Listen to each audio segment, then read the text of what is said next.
Await no longer. Greatness has arrived. Welcome to the Trophy Room, a PlayStation podcast made by the players for the players. I am your host, Joseph, and it is here on this very podcast where each and every Thursday, me and my best friend Kyle talk about the latest and greatest in PlayStation each and every Thursday. So with all that said, with all that out of the way, the greatest co-host, whoever is, whoever will be, Mr. Kyle Stevenson, how are you, sir? I'm doing great, Joe. I realized before we started, it's been like 3 weeks since we've sat down and talked to each other. It's been crazy. I got hit with food poisoning for the week. Mm-hmm. Last week you were away, and I had to run the show, which was weird, and now we're here. Dude, you did such a good job. Before we even begin, like, everything, before I talk about my vacation for literally 2 seconds, everybody give a round of applause to Kyle because he literally crushed it last week. Oh, my God. That was one of the best episodes just of this podcast. It was amazing. And then an extra huge shout out to Mr. Sean Capri because that episode would not have existed if it wasn't with him. And I was literally thinking about this last night. I am just so grateful to just not just have Sean as someone, a networking podcasting partner of people's, but I'm just so happy to have him as a friend. Mm-hmm. Just to know that if I need something, he's always there. So big shout out to Sean. Go visit him. The Xbox Drive, man. What a great show. What a great couple of guys. I'm happy that nobody realized how nervous I was. I was a nervous wreck. You crushed it, man. I was so happy it was weird when you get to listen to your podcast and you are not on it. And so like, usually you're the biggest critic of your product. Yes. And so I'm just sitting there and I'm just like, man, they don't need me. They don't need me whatsoever. You know how I am. Yeah. You know how I'm super hard on myself. So the moment like it ended, I was like, Joe, I'm going to bed. It's like midnight. I hope I didn't screw it up. Talk to you later. Dude, you were uncertain for about 15 seconds. And then Sean came in and then you guys just gelled so well together. So everybody, again, give Kyle a round of applause. If you're in your car, Timol's son, give him a high five because you know what? Woo. Well, you can't. A round of applause. Killed it. Honest to God, killed it. Last week, I didn't get to play any games of importance. Like I only got to play Smash Brothers on the handheld. It was miserable. I was miserable. Mm-hmm. I visited the great state of Tennessee to see a friend. Beautiful You're the only state. 10 I see, Joe. Oh my goodness! Look at you. Oh, you're handsome. So yeah, how long were you waiting to tell that joke? The moment you said Tennessee right there, Papa Mad. Excellent. So yeah, no, it was a great time. I had a really great time. Everybody in the South, super kind, awesome. Weird thing because you're thinking that like the South, you immediately think like Dixie country. I only saw one Confederate flag. Guys, we're making progress. That's awesome. Okay? Yeah, no, it's pretty rad. But yeah, everybody's super nice, super chill. I had a great time. I saw a waterfall. It was beautiful. Nature. Did you cry? No, I was exhausted. That was like a 4-mile hike. Look at me. I was dead. But maybe that was just like a delusion. It wasn't really there. it was the sweat pouring down your eyes. Yeah. No, but it was excellent. But when I got back, I was just like, I need to make, this vacation worth it. I got to make up for lost time. Kyle, I will talk to you about, I bought Destiny 2 Forsaken for $10. I would love to talk to you about that super hot shot or not shot, everybody's golf VR. But I got to tell you, I played possibly my game of the year. Oh, I think I know where you're going with this. A Plague Tale Innocence. Guys, gang. Please go out there, support the developers. This is by Focus Home Interactive. They're the ones publishing it. I forget the developer name. I'll look it up during the show. But Plague Tale Innocence, it tells a story during the medieval times. You're being hunted down by the Inquisition during the Black Plague. And you are trying to protect your little brother after your family's been just brutally killed by the Inquisition. And they're hunting you and your brother down for some mysterious reason. It is fantastic. This is a AA game. Think of something like Hellblade Senua's Sacrifice, where there's combat. There's a lot of it stealth because you are like a 14-year-old girl, right? And they're just like, you're a 14-year-old girl. You can't take on a knight in shining armor. It's very realistic. If a knight catches you, all you have is a sling to defend yourself, and you never have that much ammo. So you really have to think about each part of the level how you're going to make past the guards. You only have so much material to make distractions or to blind them or whatnot. It's fantastic. And then the parts with the rats, because there's this huge swarm of rats every level. It's kind of like the Flood in Halo. Every portion, there's like a scene with the rats that you just hate because they're so horrifying because of the sound alone. Brilliant game. It's $50. Go out there, purchase it. You will not regret it. It's fantastic. That's what a Sobo Studio, by the way. Sobo Studio, yeah. Guys, give them support. Give them a shout out. That's our dev shout out. Sobo. That's awesome. Yeah, Sobo. What do you say? Interactive. Sobo Studios. Sobo Studios. Give them seriously. Double check. Throw them your wallet, please. Just chuck it at them. Just chuck it at them. But with that, Kyle, I've been talking way too much. Sure. What have you been playing? Man, I wish I could come here and say I played much, because like you, the past week it was feast or famine around here. It was. I recorded with Sean last week, and then the next day I had field day at the school that I had to work, and then we had Memorial Day break, which was 5 days for the school district that I work at. And you think, 5 days, some free time? Yeah. Nope. I worked Saturday morning. I did end up going to our mutual friend's house in Jersey for a barbecue. So I did get to play some Switch stuff there. I played Cuphead for the first time. How is it? How did you like it? Extremely frustrating, but good Lord, Joe, I loved it. I can't wait until I have some $20 or whatever flying around, and I'll buy it on my Switch. Hell yeah. That was great. We played a game called, oh my God, Baba Is You on the Switch, or they introduced it to me. It sounds weird. It's a puzzle game where you have to like rearrange the words. So if Baba is you, that you can control that character, but if you switch out Baba and put in like Rose, then you can control the Rose, and it's all about getting to the flag, and you have to think about changing the words and connecting them to different switches almost to make the puzzle. It's very weird for me to explain, but watching it hooked me in a way. Like, I love puzzle games, and I'm interested in getting that one. Played some Final Fantasy X more on the Switch. I saw it. I don't understand the appeal. I'm gonna be real with you. The voice acting's weird. The lot of characters are kind of, I'm not gonna say they're all unlikable, but the ones that are way above anything else, and you just like loathe them entirely. Oh no. But the gameplay is fun. I like that type of battle system, and Blitzball. I'm a huge Blitzball fan, so I love playing that stuff. Okay, so what's Blitzball? Let's get, because I hear this all the time. Blitzball is underwater soccer, Joe. That's what it is. Yeah, exactly. It's, you don't really control the players. You let them go, but you can stop it, and you know, you have to choose to pass or choose how to let people try to tackle you. You have HP, and certain powerful moves cost HP. I enjoy it. A lot of people who are Final Fantasy fans hate Blitzball. Oh, they hate it. They hate it. I only hear very positive things about Blitzball. I am a fan of Blitzball. Okay. Every Final Fantasy fan that I've run into always likes to shit on me for it. So that's and then, like, honestly, like, if I'm at work, I'm playing a lot of games on my phone. Yeah. And those are like whatever, they're kind of throwaway stuff, but I want to get back to Rage 2. I installed Witcher 3 because I said last week that's my summer game. Actually, I beat Rage 2. I gotta say this, I came around on it. I think the gunplay is fantastic. I don't like the vehicles whatsoever. Like, I agree so far. I hate the driving. I hate the wide turns. It's way too wide. But other than that, like, once you start unlocking things, it's amazing. Like, the game opens up. It's just how you unlock things that I don't necessarily like. Gotcha. You know? But like, I think the last thing I unlocked was the handgun, where like you can shoot at it, and then the alternate fire is to blow them up. You go like that. Yeah, you Thanos snap them. Yep. That was really cool. Yeah, not very precise, but it's a cool effect. Yeah, that's the last thing unlocked. There you go. So that's what we've been playing. Let's get into, you talk about, Blitzball being very hard to describe.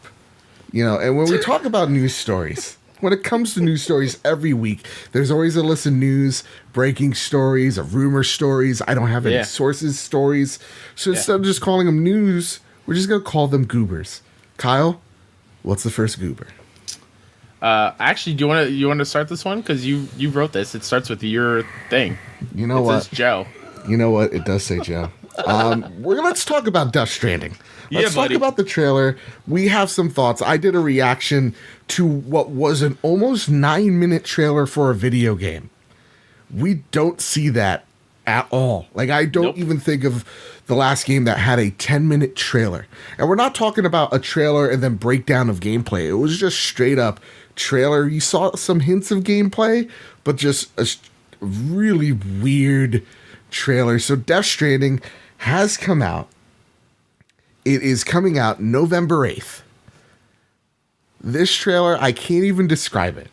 It's so weird. And I feel like I saw this tweet. I'd love to give you credit, but they said something really perfectly. Only Kojima could come up with this type of game and everybody be on board. Everybody see what they just saw in this trailer, which I definitely recommend you go and watch, and everybody go, I'm buying that day one. It's like when you see a movie produced by James Cameron, from the directors of Endgame. Like, it is... Or like a Christopher Nolan film. Exactly. So, with that, Kyle, what are your thoughts on this game? Yeah, wow. Yeah, it's hard to describe, but like I was working today and I knew their whole streaming thing on PlayStation Twitch was happening, and I kept trying to go on there, but the school district blocked Twitch from access. Those sons of bitches. How dare you? Don't want the kids watching Death Stranding, I guess. Mm-hmm. But I watched the trailer on YouTube on break, and I couldn't look away. And it wasn't because it was a bad trailer, or I wouldn't even say it was a great trailer per se, but I am intrigued. It's like fascinating there's a dying president, and this takes place in America, and you're trying to bring back lost cities and these really weirdly named other characters, like was it Dead Man and Die Hard Man? Yeah. And there's another one that's something Man. Guillermo del Toro, I think, is just Dead Man. Yeah. But like the animations are beautiful. The environments are beautiful. The little hint at gameplay is like, okay, I can kind of see where he's going with it, but I need more of that, really. A lot more than that, yeah. Yeah, but I'm in from this trailer. Okay. As a story-based gamer, like I play for a story, I am intrigued at what Kojima is trying to tell us. So with that, our first question of the podcast comes from Happy Birthday, Seamus. And he writes in, so that Death Stranding trailer was something. Is this a must-buy game now, or do you need more information about the game to be excited? So where is your hype level on this game? Is this like a day one for you? Is this like a 1 to 10 on the hype scale? Where are you? It's a day one. Okay. For me. And to kind of go into like Seamus's question, I don't think I want more information from the story side of things. Yes. I just want to show me a little bit more gameplay, and then I'll be even more sold on it. And I think that's the reason why I want to be day one, because I want to play this game and not have it spoiled for me. Okay. I feel like if the game gets spoiled, it's going to ruin the experience. The one thing that I found interesting, what they said on the blog, was like, this is a cinematic adventure game. And I'm like, what does that mean? Are we getting more of like Metal Gear Solid, where there's gameplay there for sure, big chunks of it, but there's even larger chunks of these cutscenes? Like giant cutscenes, yeah. Yeah, that's what I'm thinking. Like, is it like Guns of the Patriots type of style? Oof. It's Kojima, so it could be. It could, and we got like a list of really great actors on it as well, like Matt Mikkelsen from Hannibal, who played Hannibal, who they have a love affair with each other, which I find adorable. And he played Jin's father in Rogue One, Star Wars story, which he was amazing in for the scenes that he was in there. And Norman Reedus, which Troy he's on Baker, The Walking who Dead. Could do no wrong. Troy Baker's character looks so fucking cool, Kyle. Right? He looks so dope. Holy crap! And like later when spoilers if you haven't seen the trailer. When he takes the mask off, it's like, no, that's Troy. Yeah, that looks exactly like Troy. He looks like emo Troy holding a MG44, and then there's a whale in the background, and he's just like, you can't make connections without shaking hands, and then you just see Mad Mikkelsen come up from the water, smoking a cigarette, and then throwing it away, and then lighting the lake on fire. With skeleton army soldiers. Yeah. I'm like, what is happening in this game? Cool. And I have many theories. Many theories. Where my hype level is on this game is for the first time in a really long time, and I don't have a good reason, Sean. I have none. I just look at this, and I'm actually like, why am I so pumped? I'm super in on this game, and I shouldn't. I'm right there on you, with you here. It's just I saw enough of the story. Now give me gameplay. Yeah. So I think my next question for you, I think Nathan said this on the Discord, was should this have been a state of play, or do you think that this was fine on its own? Do you think that there's a state of play coming in the future for this game? I most definitely think they'll touch on it at a state of play in the future. Yeah. But I'm kind of fine with it just being a trailer on its own. I think if I read correctly, there were at least 60,000 people at one time in the Twitch stream. Insane. Even more. And when I was watching before it the trailer was unveiled. Yeah. They were just sitting there. Even, I forgot to mention this, that yesterday they had a stream of just handprints, and as time went on, the handprints revealed more and more of the game, and this lasted until 1:00, I believe, my time, or no, 12:00 Eastern time today as of recording, and then you saw this trailer. The lowest concurrent views I saw was 8,000. That was yesterday in the afternoon, and then when the trailer popped, there was over 100,000 people watching. Yeah. It was nuts. So, Insane. It didn't need a state of play. It pulled in that many people for just a looping trailer with hands blocking. Yeah. And, that's insane. That's an insane amount of people. I honestly, I'm right there with you. I don't think this needed a state of play because this is its own thing.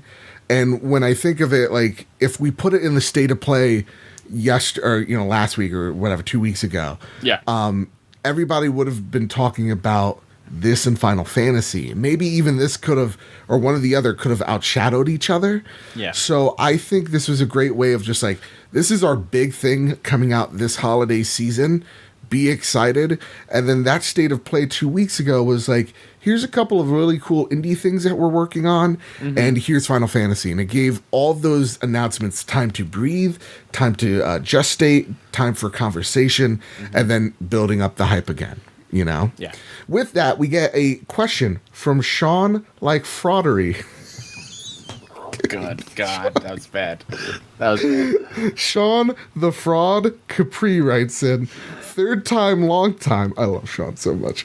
Death Stranding trailer dropped today, and Hideo Kojima, I just screwed that up. Hideo Kojima surprised many with November 2019 release date. Don't you think that would have made a epic mic drop moment at E3? Do you really think that this is the way of promoting games is exciting to gamers? Is anyone else heartbroken as me that Sony is just doesn't want to play with the rest of us? What are your thoughts on this? Should if Sony went to E3 with this, could have this moment been the thing to just drop everything on? Here's the bomb, we're dropping it. Yeah, Sean, you're not wrong here. This would have been a great mic drop moment. I do think this is a cool way of promoting new games because it gives gamers a reason to be you never know what's going to come out. We got a day's notice of this dropping, which is really, really cool. But part of me is I was at the E3 theater experience when Death Stranding was first revealed and Kojima came down the stage. I was in a theater filled with PlayStation gamers losing their mind that Kojima is free and he's already has something to show off, and it was only a couple months after the whole Konami situation. Yeah. So which makes me kind of think, I hope there's not crunch at that studio. Is that something we're crazy that we're thinking about that now?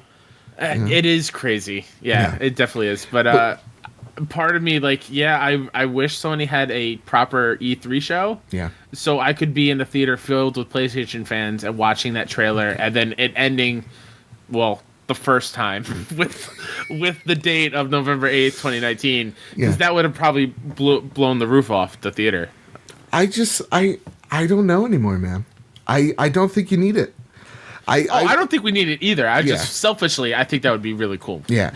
To me, just look at the numbers alone. This one thing did, right? Yeah. Now just imagine you spreading that out to the rest of your titles. Like earlier this week, we're going to talk about it, but there's just so much news. Like there was rumors that The Last of Us was going to get the same treatment, a state of play, and everybody was talking about that. Everybody was talking about Last of Us and Kojima for a week, and you're going to see more theories and more, stuff coming after this.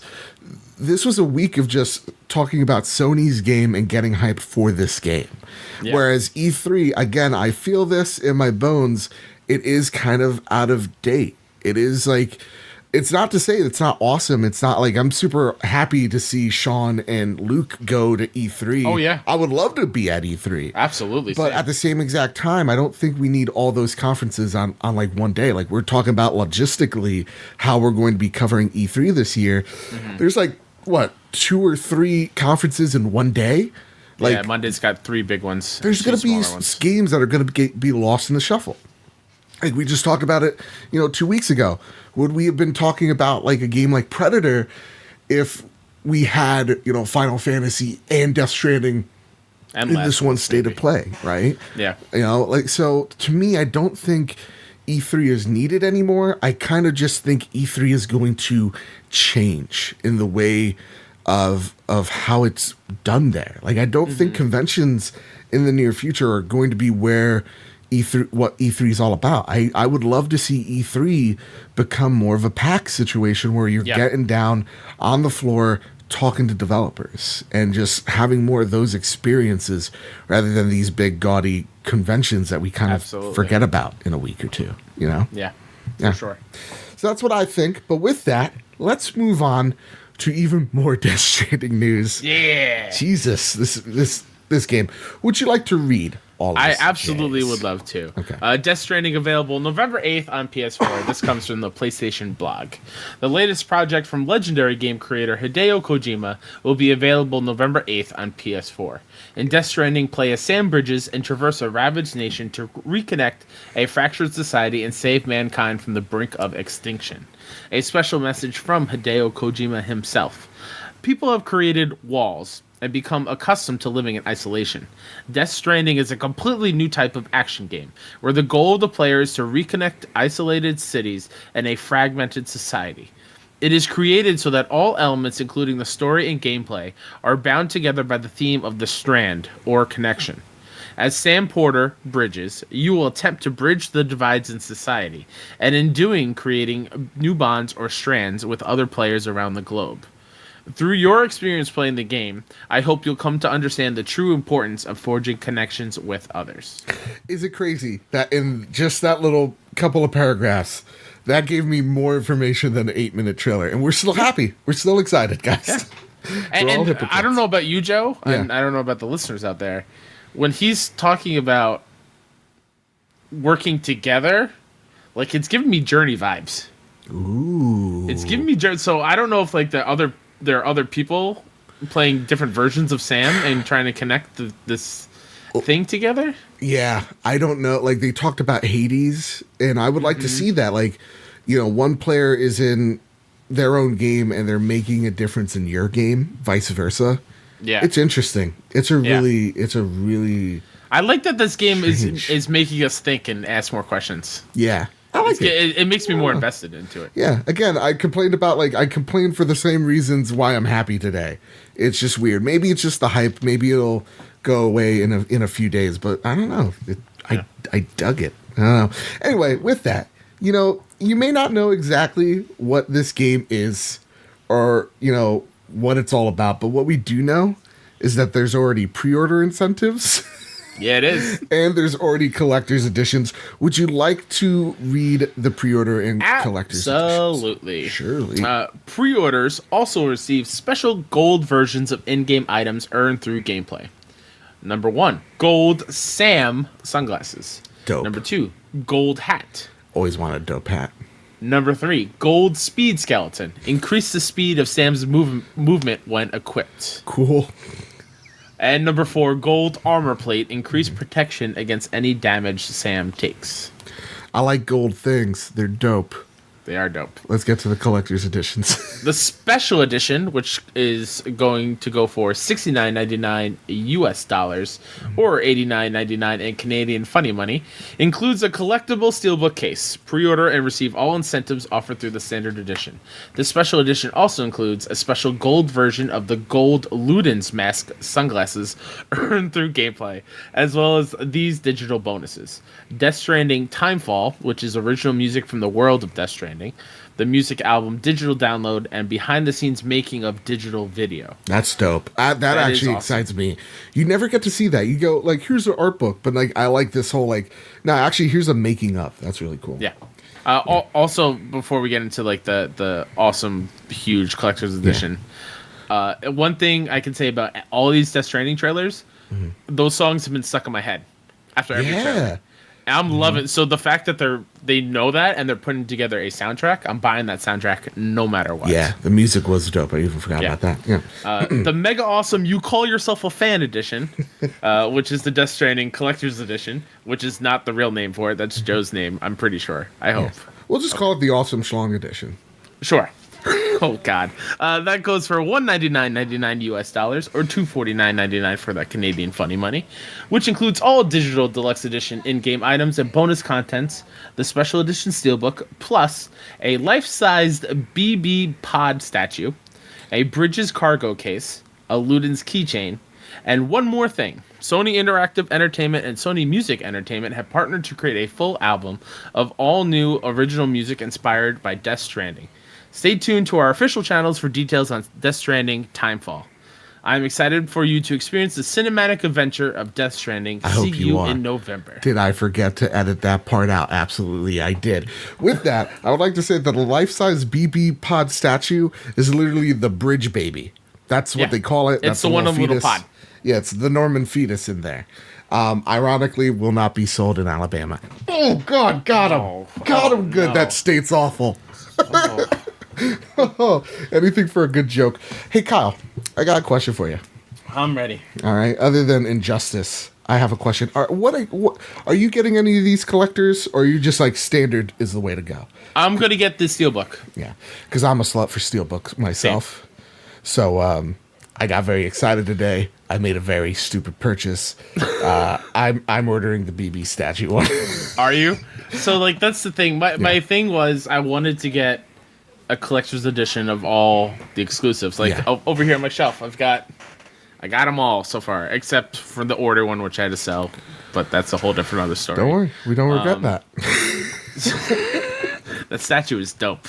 But like, yeah, I'm debating whether or not I want to spend $200 on this thing. But I'm happy that they at least have the steelbook version. Yeah, separate type thing. Yeah, so I like that too. I probably go back to the steelbook because that's way too much. But I love doing unboxings. That's what I love doing them so much, and you guys love them so much. So whatever. And also, I feel like there's a good chance this game might suck. But if this game is really amazing, I don't want this to be a Last of Us moment where I was just like, I don't need the collector's edition. I'll just do the regular version. Same. And then I miss out on, God damn it, the best collector's edition. I'm so upset. So with that, enough Death Stranding. I can't take it, okay? But you know what? Avengers, assemble. Kyle, what's the next goober on the list? That's giving me so much energy right there. This comes from GameSpot. Marvel's Avengers game, E3 2019 reveal confirmed. As the name indicates, the game is based on the Marvel property, and it has been confirmed that oh my goodness, I can't speak. I'm so hyped about Avengers. Or it could be the Mountain Dew that's coursing through my veins. And it has been confirmed that we'll learn more about it during Square Enix's E3 2019 press conference on June 10th at 6 p.m. Pacific time. The tweet announcing the date indicates that the game may simply be called Marvel's Avengers. Beyond that, it doesn't share any details about the game involves or what we'll be seeing. It only states this will be the worldwide reveal. Square Enix start times are 6 p.m. Pacific time and 9 p.m. Eastern time. June 10th. So with that, we are doing E3 streams. Kyle requested off on Monday. So we have the Ubisoft stream, the Square Enix stream, the Kind of Funny Games showcase stream. Those are the three that's happening on Monday. There's a PC gaming one, but meh. What are we going to do? TurboTax? Yeah, Farmers only? Come on, get out of here. So we're going to be doing H&R Block. Come on, what is this? Christian Mingles? No way. But Alabama, huge down there. Anyway, we're going to be covering those three conferences. So just check in with the times. You're going to see us twitch.tv/badbit. That's where we're going to be streaming it. Also, Sunday, the Bethesda and the Microsoft conference. We'll be streaming that as well. I'm going to be co-streaming with Bobby, the Nintendo Guru, with the Microsoft conference. Don't know about the Bethesda one. And when it comes to EA Play, we're going to talk about it in a minute or two. We're just going to stream the Star Wars coverage because it's Star Wars. And that's the only thing I care about out of all of that. With that, though, we have a question. This comes from, how old are you now, Seamus? Writes in with this question. So E3 is only weeks away. What games are you excited to see? Any announcements you want to see? So what are you excited to see? Is this game it? Is this your pinnacle? This is if not one, it's 1A. Okay. It's definitely up there. I kind of wish they didn't say it was going to be there, and it'd be like a spur of the moment surprise. Like, oh, and then there's one more thing, and then you get the big A on the screen. Like, nah, you want to know why? I thought it was going to be there anyway. Yeah, but like, I don't like that they're showing their cards beforehand. Here's the thing. I'm gonna let you in on this. Would I have streamed this event if I didn't know Avengers was going to be there? Nope. What? No. I would have forced you to. I would have been like, Final Fantasy VII remake? I'm not Final Fantasy dork, dude. I don't know. Wow, but that game's huge. But let me tell you something. Again, Cloud is looking toit. You know what I'm saying? No, I think this is perfect because Square Enix knows what type of conferences they run. And they're just like, let's just throw Avengers in there so people show up, you know? Yeah. Yeah. With that... Yeah, Kyle, as far as like what other games, I want to see some Cyberpunk. I want to see, fingers crossed for Rocksteady. Oh my God, what game is it going to be? We have to save that for our E3 prediction show. I'm not getting too into it, but like I want to see them on that stage at some stage. Yeah, I don't care what it is. I just want to see it. Hopefully, we'll be recording our E3 predictions this weekend. We'll put it up on Thursday, attached with our usual episodes. But holy crap. There's just so much. I think, Rocksteady, I was even thinking about them till you said it. This Avengers game, for sure. My big two would have to be whatever the George Railroad Martin and From Software game is. God, yes. And then anything shown at the Microsoft conference. I know that's weird for me saying, but I want to see Microsoft hit home runs, like one after the other. I want to see the Fable reboot. Give me it. Yeah, that's fair. Know? Unlike the sellouts over there at the Xbox Drive, I actually play Fable. I think it's a great series. But they'll never tell you that because they never played it. They just take their checks from Xbox Canada. And they help us out when we're in dire need, you know? What dorks. What big dorks. Hey, what's the next goober on the list? The next goober comes from Games Radar. The next Call of Duty teases a big reveal for tomorrow morning, or this morning if you're listening to it as this podcast releases. Activision is gearing up for a big Call of Duty announcement tomorrow, May 30th, at 10 a.m. Pacific time. In less than 24 hours, we'll find out if those leaks for a Call of Duty Modern Warfare reboot are true. I'm excited for this announcement. You're not? You don't even care? I like Call of Duty, but I didn't play the last one because they took out single player. So So this is like just moments ago when you're like, hey, but Joe, Final Fantasy VII, and I was just like, but Cloud though. Yes. Yeah. Basically, that's what I'm more excited because like new games are getting announced. It's like pre E3. This is the season. That's what I'm excited. Yeah. Yeah. I'm excited. I want to know what this is because Call of Duty 3 kind of ended it weird. So I would really like if this was a soft reboot. You mean Modern Warfare 3? Sorry, Modern Warfare. What did I say? You said Call of Duty 3. Oh, yeah. No, yeah, Modern Warfare 3 ended so weird that I would just like a reboot to the series. I would like to play as Soap again. I would like to see, what is it, Captain Pierce. Like, I want in on that universe because I think it was dope. Just kind of restart it from the beginning a little bit to make it make sense a little bit. Yeah. But I like it. I'm into it. I'm excited. Is this probably day one buy? Yes. Sorry. As the reflux kicked in, that wasn't a dramatic pause. Absolutely, because I have such a soft spot for the Modern Warfare series. Like, this came out when I was a sophomore, I think, in high school. So it's hitting there. It's hitting that heart of mine, Also, I just want to throw out there, it's not on the list of things, but like, don't complain about the name. I was about to say. The name's great. Yeah. The name's fine. Like, we both God of War is a reboot and went back to God of War with no subtitles or anything. And it's fantastic. It's sick not that big of a deal. Yeah, I'm sick of people hating and shitting on Call of Duty because it's Call of Duty. Yeah. It's like, dude, you're not edgy anymore. Nope. Let people like stuff, even if it's not in your wheelhouse. Like, those same people probably will buy it no matter what anyway. Yeah. And play it still. So, like, I don't understand. Yeah, it's just an echo chamber. It's just like, oh, people will yell out. I loved Twitter because people were complaining literally all day until someone just like, well, Ratchet and Clank. Yep. Well, God of War. It was just like Mortal Kombat. Like, it was just like all these examples of how stupid outrage is sometimes. Not even outrage, just like mocking something. Hard people worked on something. Come on, don't just shit on it. With that, what's our next story on the list, Kyle? This comes from PS Lifestyle. 60% of Dauntless parties were crossplay in its first week. Dauntless, the latest action RPG from Phoenix Labs, has been doing extremely well. Within its first week of release, the game had over 5 million players. So it's safe to say that Epic and Phoenix Labs have a hit on their hands. The game's official Twitter page posted some interesting stats pertaining to Dauntless' first week on the market on May 28th, 2019. What's absolutely fascinating is the fact that 60% of the game's parties had been crossplay, meaning players from different platforms were playing with one another. Now, you didn't get to play Dauntless, right? I did not, no. Awesome. I was really enjoying my time with it. I don't know if it's going to stick with me. This is totally free to play.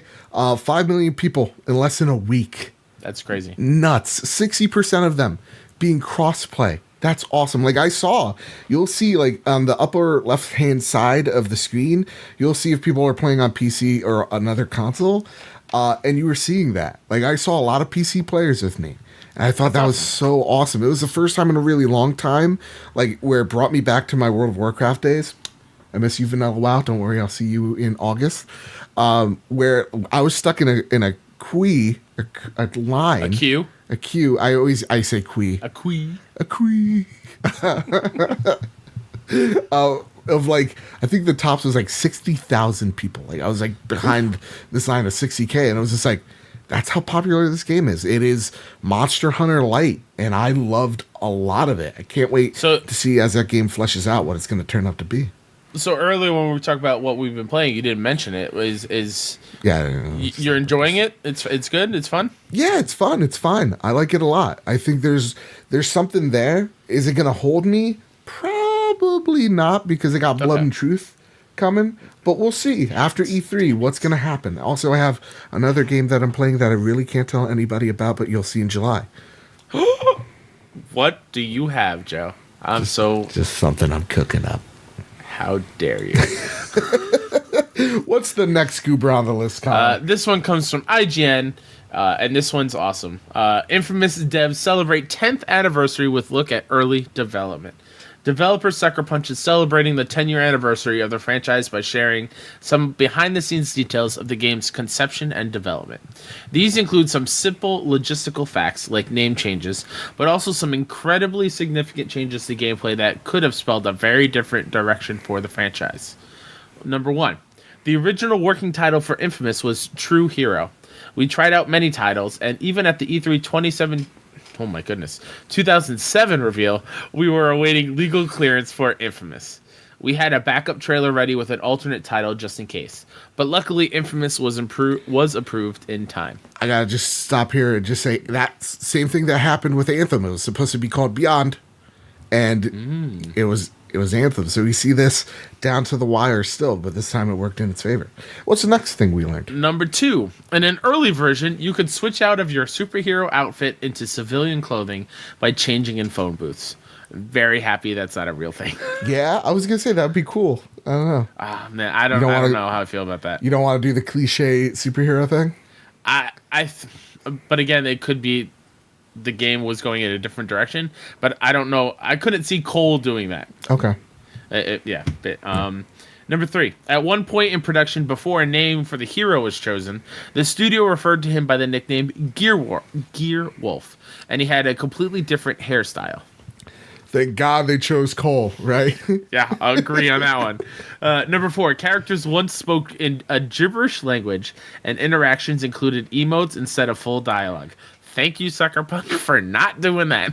What is it? I literally, first thing I thought was Sims. And I was like, yeah, thank God. Awful. Did you see the clips of them on Twitter? Yep, it was very cartoonish. It was not good. Not good. Not good at all. Number 5. Man, this Mountain Dew's hit me hard, Joe.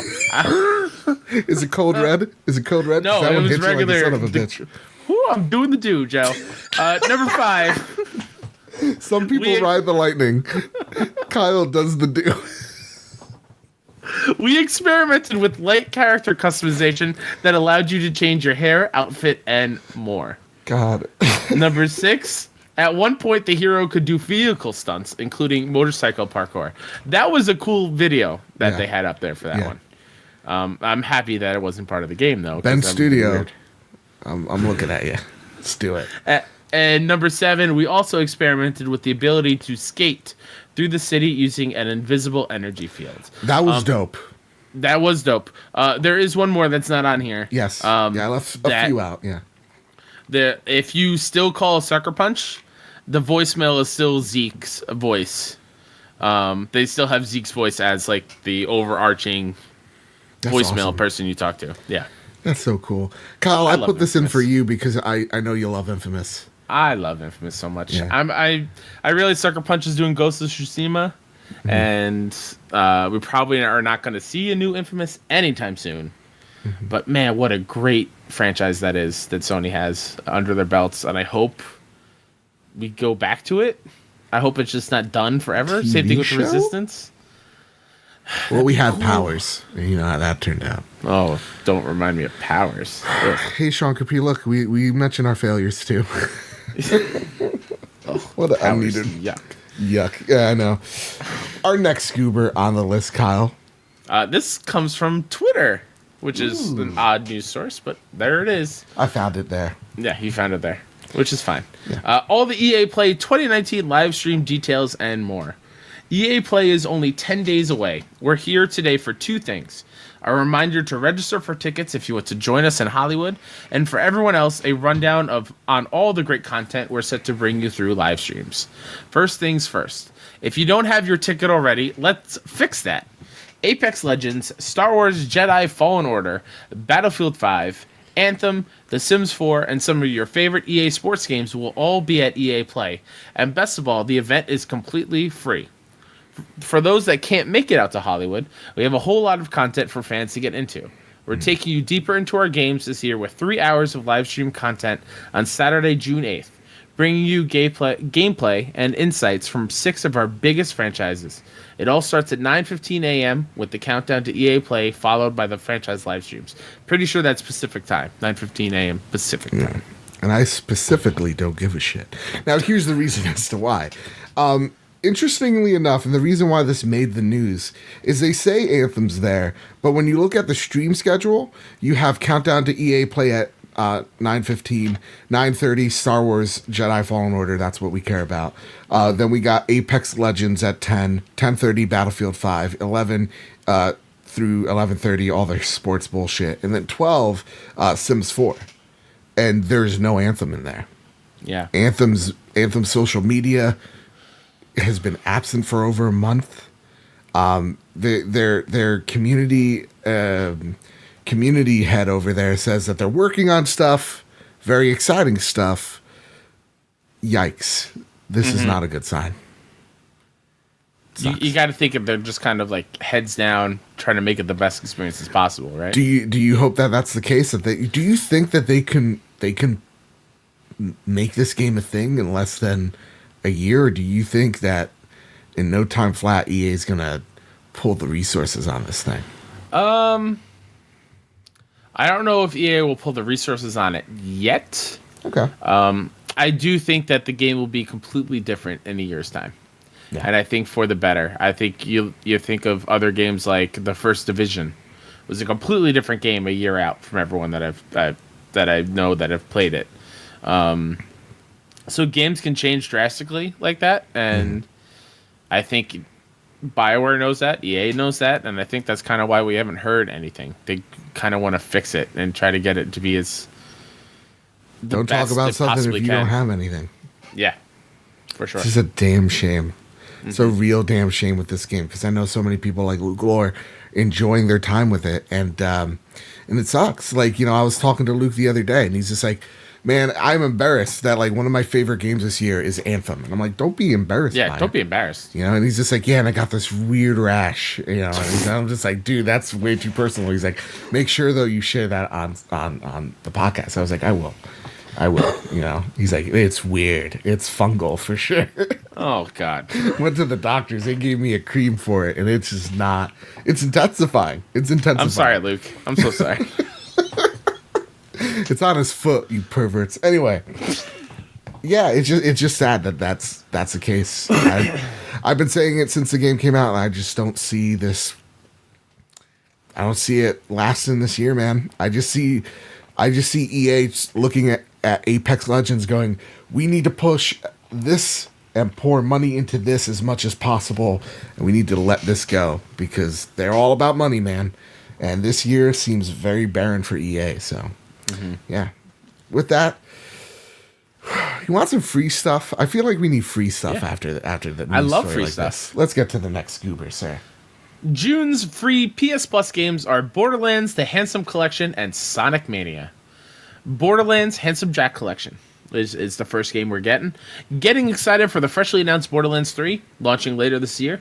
Now is the time to revisit the franchise with Borderlands: The Handsome Collection, which includes both Borderlands 2 and Borderlands the Pre-Sequel, and get reacquainted with Gearbox's hilarious loot-focused FPS series.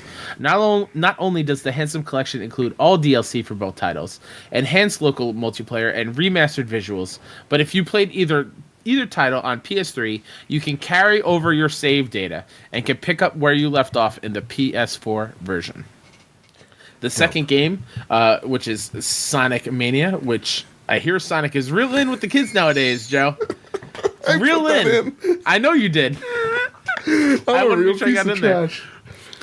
The Blue Blur returned in style in 2017 with this lovingly crafted throwback to the Sega icon's 2D side-scrolling roots, tailor-made to put an ear-to-ear grin on the faces of the Sonic faithful. Sonic, Tails, and Knuckles face off against their old nemesis, Dr. Eggman, across a mix of reimagined classic stages and brand-new zones. Expect lightning-fast platforming thrills, countless collectibles, hidden areas, and both competitive and cooperative multiplayer modes for 2 players. Honest to God, that might be one of the best Sonic games since Colors. So I am super excited to get it. Yeah, really good. Really good. Also, Borderlands Handsome Jack Collection. Guess who just wasted $15 in April? I'm not mad, though. You see me? I'm not upset. It's just funny. Should have saved, but whatever. Things happen. I've also seen a lot of people with this news today say like they've never touched Borderlands before, and they're excited to do this. Well, I got a question for you here, because I didn't want to put this in the notes. I just want to hear your thoughts on it. Sure. Randy Pitchford's an asshole, right? Like, we can all get on this boat and sail.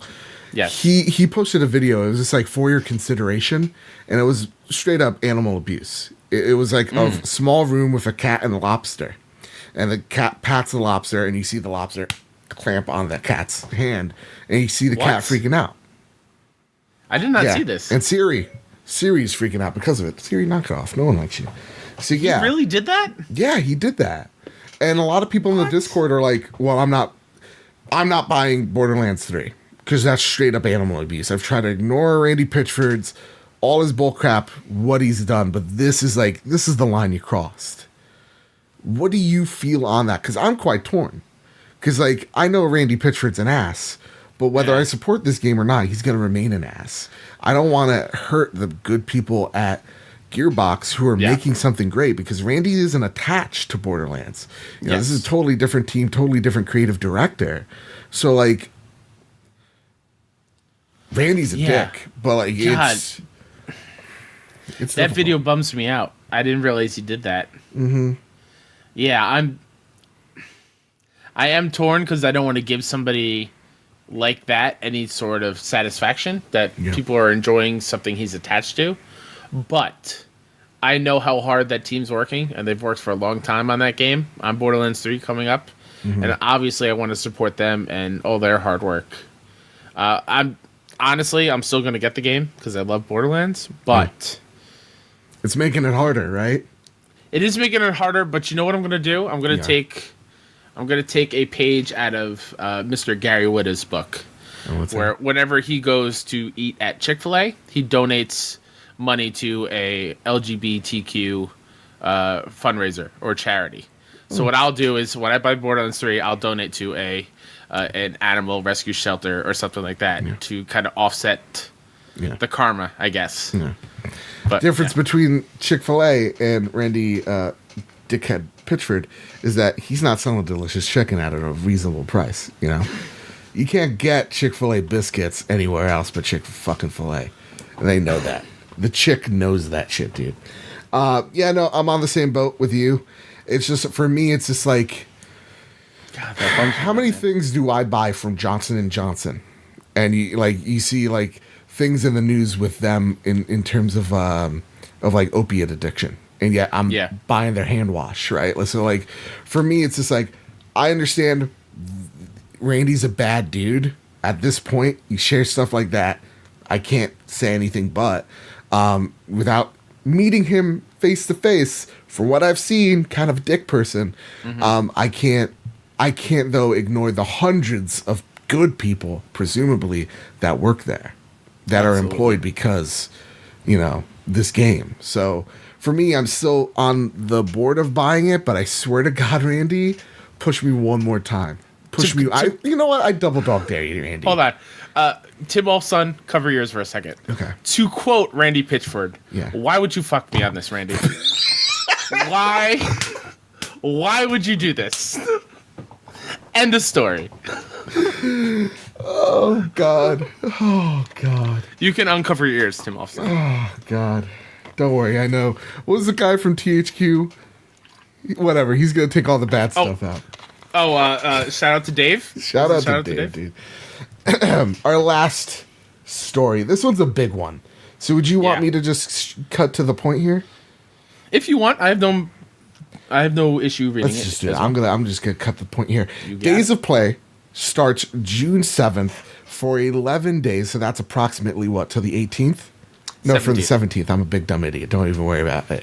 Sony, during the whole E3 conferences, they're going to have all these awesome sales. They're going to be selling a limited edition PlayStation 4 Slim. It's like a gunmetal gray. It looks pretty awesome. Yeah. For $299. It's also going to have the jet black PlayStation 4 Pro discounted to $349.99. We got the VR bundles coming in at $249 and starting at $249.99 and $300. We have the DualShock 4 wireless controllers. They will be $40 instead of $60. Days Gone, God of War, Spider-Man, MLB The Show, all starting at $19.99. Actually, Days Gone will be $40, and I think at that price, it's a gosh darn steal. Yep. And PlayStation Hits games are starting at $9.99. So your Uncharted, your Bloodborne, your Until Dawns all start at $9.99. Your Ratchet and Clanks. Your Ratchet and or Clank start at $9.99. Yeah. With that, awesome. Go out Great there, deals. purchase those things. Okay? You have no Probably more pick excuses. up a good controller or two. Oh, I have too many. I'm good with this sale. But awesome. Dope. With that, Kyle, are you holding on to something? Yes. God, I hope you are. I'm ready. Prepare the drop. Every single week, PlayStation reveals all these latest, greatest games hitting the PlayStation Store each and every week. But there's just way too many games. Way too many. So me and Kyle pick the best one from that list, the one that appeals to us the most, and we give him a bit of a shout out. With that, my pick is Blood and Truth, PSVR. Star in your own explosive action movie blockbuster with this PSVR exclusive shooter. Battle through the crime-ridden city of London. Underworld as an elite soldier, Ryan Marks. In your deadliest mission yet, to save your family from the ruthless criminal empire. Wreak havoc through the unpredictable story packed with twists and shocking revelations. Whoa. Great pick. Great pick. I'm very excited to try that out. Dude, I'm playing it once we're done here. Yeah. Oh, so pumped. My pick is also a PSVR game. Trover Saves the Universe. Your dogs have been dognapped by a beaked lunatic who stuffed them into his eye holes and is using their life essence to destroy the universe.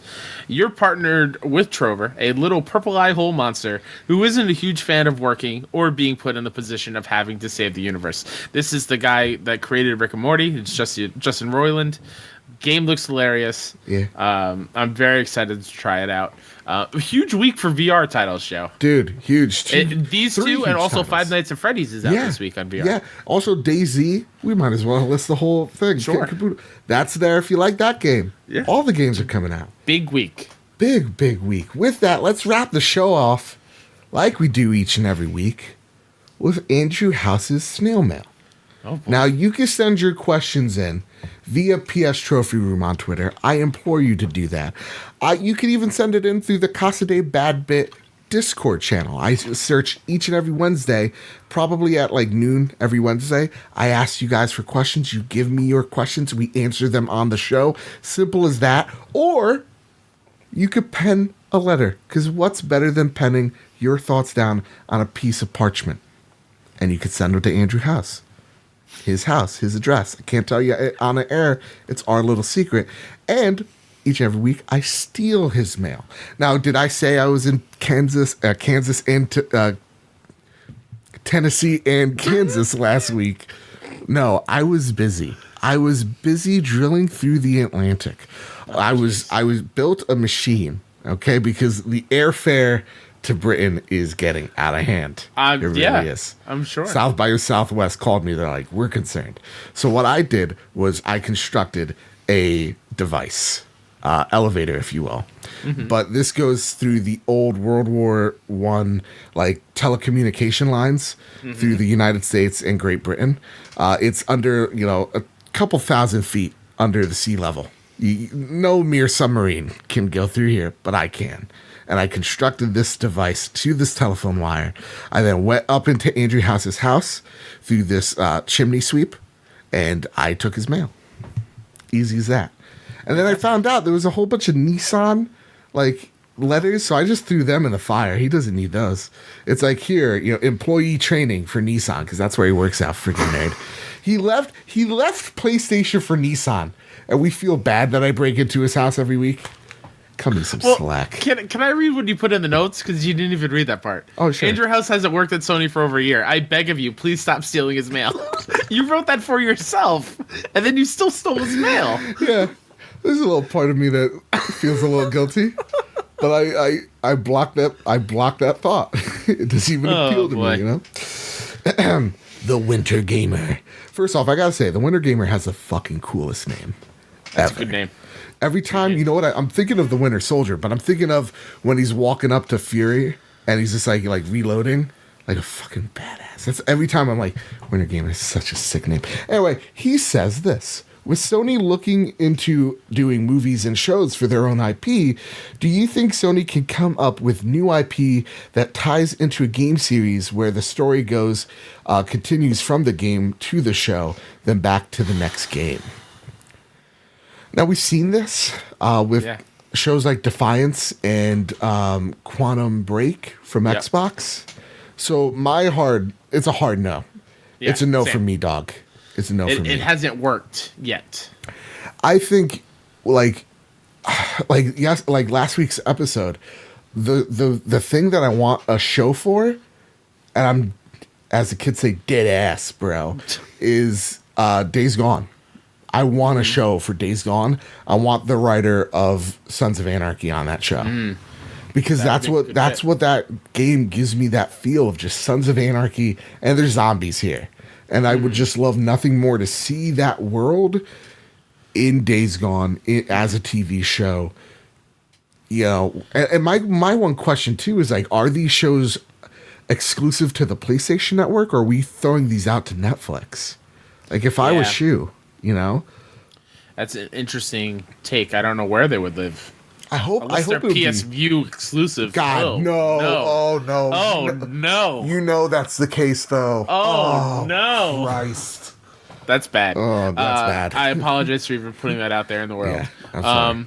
But I could see them doing something like, I don't know if you knew this, Joe, but when it comes to like the MCU movies, before the movies come out, Marvel puts out a comic of like what happened right before the movie starts. Okay. So that would be kind of cool if maybe in between games we get like a short little series of maybe something that won't fit in the game, but just like, here are where the characters are now. So like the first thing that popped in my head was like a in between Spider-Man and whatever Spider-Man 2 is. Wrap up the show. We're good. Animated Spider-Man with all the cast and characters. Done. Maybe just him before he's really good at being Spider-Man. Maybe it's just him training Miles. You sold me, dude. You sold me. I need to drink Mountain Dew more often for this show. You need to do the Dew more often, man. That would be freaking perfect, dude. Yeah. I really want more. Like, I'm more of a fan of TV shows. I like a good binge more than a movie. Because like I'm a big dude, and you know this as a large and in charge individual, you hate when people sit next to you. Yes, because we need space. Absolutely. You know, and that's what I hate the most. So I would say, like a Days Gone TV show, or just like shows that are like in universe, but just not following the characters. Because the last thing I want are two different Aloys. Yeah, like I love Jason Momoa. I think he's a tall drink of water. I don't want him to be Kratos. Yeah. There's only one Kratos to me, you know? Yep. And I think we work on games like Twisted Metal and like quirky things that are weird, and then you iron out the bugs, and then you get to the good stuff. Like, I don't want a Last of Us show like ASAP, you know what I mean? Yeah. Or like an alternate reality of like going back to Infamous. Like if there was an Infamous show, like in Infamous, if you don't know, like you could play as the good guy or you could play as the evil villain dude. So maybe like what the TV version of it would be like, what if he was the evil route and turned evil, and like just the do Disney like different What If realities series, right? Yeah. Like Yeah. Oh man, this is good. This is a good brainstorming session. Can I be real with you? Yeah. Remember when I said last episode was the best episode? We fucking crushed it. We fucking crushed it this episode. It was nice. It was nice. It was neat. It's good to actually sit down with you again, Joe. And dude. I'm not sick. And we just also it.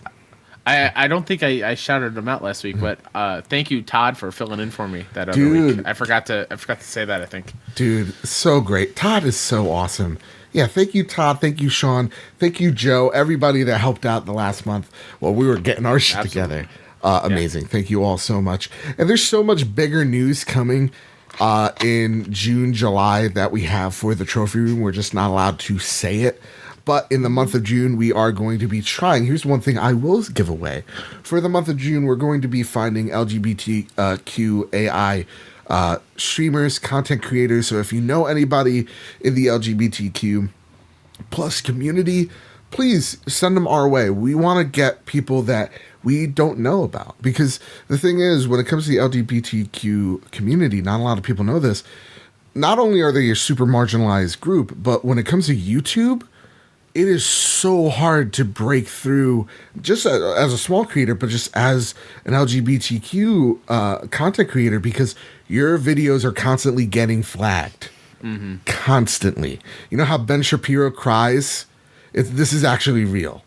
It's like your content's constantly getting demonetized. It's constantly getting flagged just because you're trying to talk about real topics. So for me, I have this little platform. And we can do a little logo with the Pride, colors, which we will do to show our support because we love them and they're people and they just want to be who they see, who they are in their heart. And so with that, we want to go and do the most for these awesome people. And so if you know anyone, please send them our way. Add us at PS Trophy Room. That's the people you need to shout out to us this week. Go at Mr. Badbit, at the Trophy Room, and then show us people that are fucking awesome. Mm-hmm. So again, I have a few people in mind. Hopefully they come on through. And so that's the month of June. July, we got some big stuff. E3, yes, we'll be covering it. Yes, we'll have E3 predictions next week. Look that up. The prediction episode is going to be freaking nuts. It's unlike anything anyone's doing on the internet. And that's not to add hype. That is actual factuals. Love you, JB. With all that said, Kyle, you have anything to pimp out? As always, I like to pimp out myself at WhoDatNinja73 on Twitter and on PSN, so send me those friend requests. My show, all about kind of funny community, Best Friends Talk Funny, is at BFS Talk Funny on Twitter and wherever you listen to podcast services. So do the podcast thing, rate it 5 stars, send a review. If you want to be on the show, hit me up. Also, the other podcast I do with the kind of NYC community is called Dollar Slice Podcast. That is at Dollar Slice Pod on Twitter and Dollar Slice Podcast wherever you listen to podcasts. Whatever you use to listen to podcasts. I was on a roll, then I hit a speed bump. We just ranked bottled water, and ooh. I did put out some E3 predictions on our last episode because we're not going to do one in time. Is Dasani dead last? Because it should be. God, yes, it is. You know what's first? Smart water. This is why you're the best fucking co-host. Yeah. God. And you know what? I didn't do it. That's what she said. Damn it. Didn't get it this week. But with that said, Dasani's garbage. I went to the Nashville Zoo and they had Dasani there and I was like, I'll take a Powerade. I'll take literally I drank the Powerade and then I filled it up with the zoo water because that's what I'd rather drink. Nashville. Dehydrate me. I will go dehydrated. Please. Come on, I'll drink battery acid. Jesus Christ, Dasani, don't touch that shit. Anyway, with that said, you can find this podcast on YouTube.com/BadBitGames. You can find this show and all the amazing content that I do on PlayStation and games here at Bad Bit Games. You can find us on iTunes, Google Play, Stitcher, SoundCloud, Spotify, which is growing in a really, really fast, unpredictable way. Also, to all of our Australian viewers, Governor, nice to meet you. Oh, no. I apologize. And awesome. The show keeps growing. Rate us 5 stars, all that jazz. With all that said, with all that out of the way, everybody, keep your wits about you, keep hunting, and keep playing PlayStation. Oh, it's a thing I forgot to say.